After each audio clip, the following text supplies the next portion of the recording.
All right, geographers, here we are continuing through our unit on political processes. I promise this should probably be the shortest video we've had yet, so yay to that. This is all about forms of governance, specifically unitary and federal style governments. There actually are other types of governments, confederal governments, but if AP only requires you to know about two, we're just going to learn about two right now. Now, learning about federal governments, if this was AP government, this is something that would take a really long time to explain because we'd be looking at it specifically from the US point of view. And federal governments are sort of complex. But we're looking at things from a larger view, and there are different types of federal governments. So we're going to keep this simple. All right. So that should say that should be a question mark. Like, what's their power structure? All right. That is what we want to see.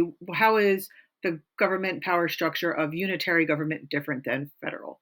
So, unitary governments have one central government and they pass down, they say, like, hey, this is what goes to all like the smaller units.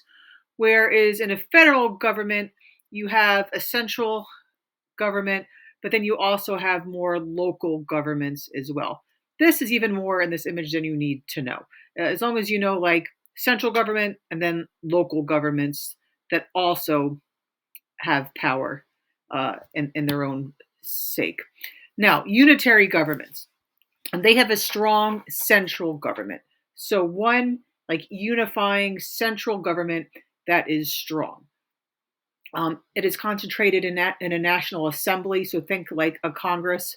That is where the power is located. That doesn't mean they don't have like a king or a president or prime minister, but the legislative body is like one like national unit. Um, Very little power is given to local governments. Like, sure, there might be mayors with laws or governors, but they don't hold nearly as much power as they would in a federal government. The laws and policies are applied uniformly throughout the country. So, a law in one town in the country is the law in all towns or in all states. Like, it's uniform. Everyone follows the same set of laws. They can create local governments if they think they need to. They can also absorb them and be like, "Oop, you don't got your, nope, not no more," right? So they have a lot of power as far as that goes. Remember, the central government is what makes all the laws. So the same law that they think people here should follow is the same law that thinks people over there should follow. Often, the population is homogeneous, meaning very similar. Often the same language, maybe the same religion, same ethnicity, or the area is small. It's hard to have a unitary government in a large country. It's not impossible. I mean, China is considered a unitary government and doesn't get much bigger than that. Little quiz here. Do you guys know what country this is?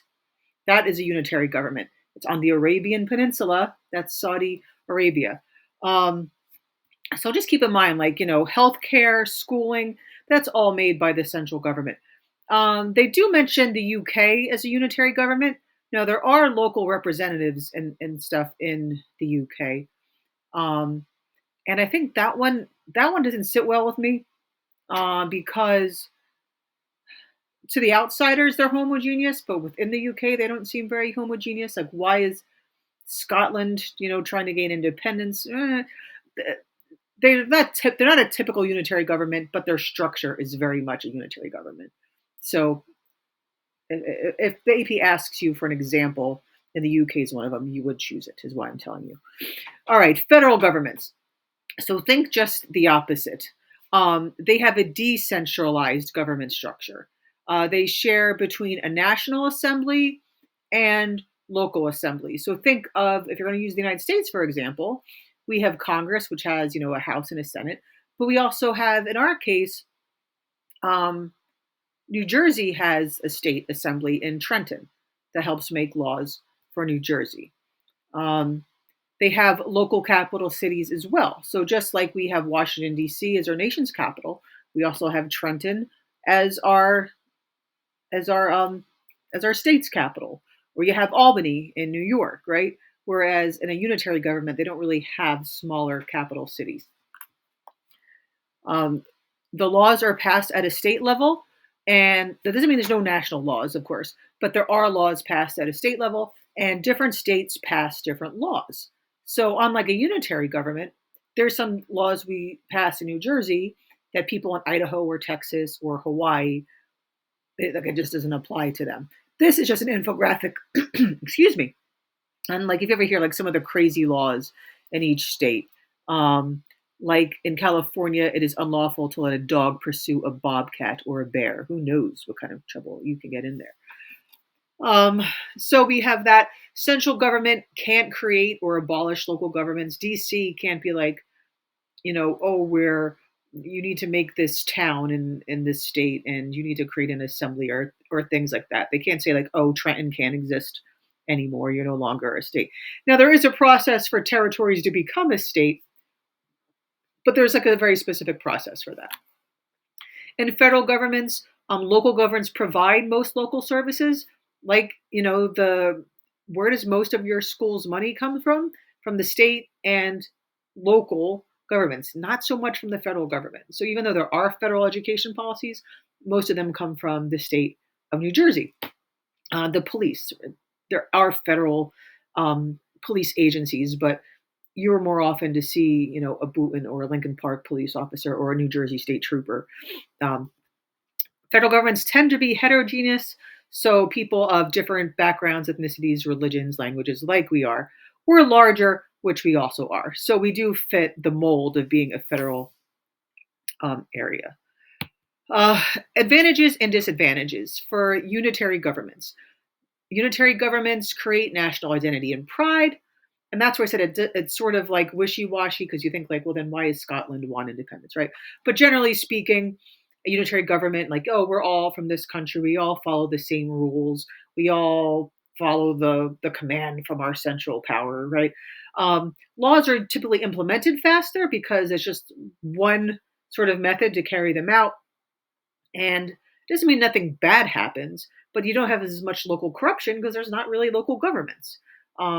You don't have like, people in Congress trying to appease other people from, other areas, and it just lacks the temptation for corruption. However, cultures can be marginalized. Remember, they may not be completely homogeneous, so they may be ignoring local cultures, local areas that maybe like places have some real issues, but they don't have local representation, so they can be ignored. And their laws and policies are usually dominated by a larger group.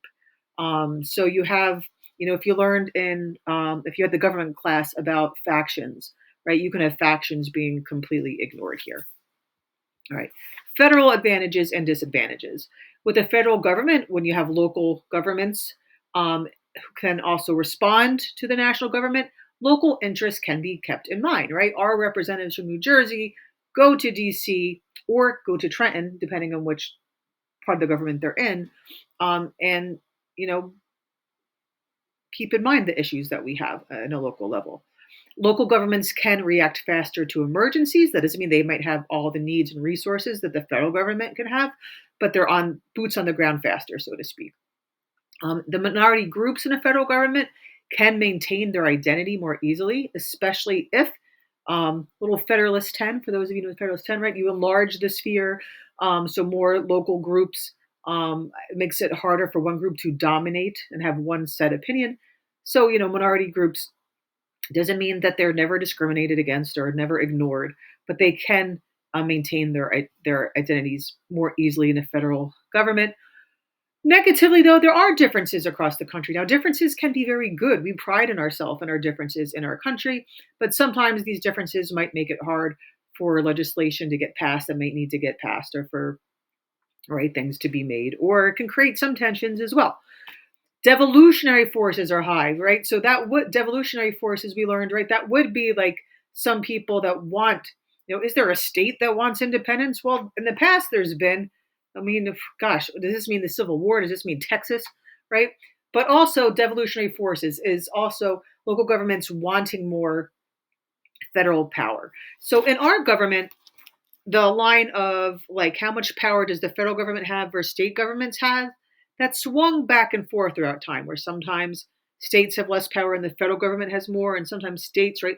So devolutionary is any time that the states get more of that power. So, when Roe was overturned by the Dobbs decision, that was devolutionary. It gave some more power back to the states, for example, right? You can see they're often controversial as well, because should some laws just be universal, right?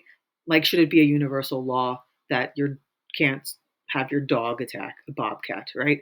Government can also be slow. When you have so many different levels of government, they can get in each other's way. But keep in mind that these federal powers, right, with the state governments and local governments and national governments, they're also act as a check and balance, right, to try to make sure that none of them is abusing his power. Doesn't mean power is never abused, right? But there's constant checks within this system to try to keep it as abuse free as possible, right? We can talk more about this if you'd like. If you want to know, like, how is maybe a federal government in one country different than our federal government, we can talk about that as well. But if you got these basics, you'll be down for AP. Told you to be short, guys. Have a good night.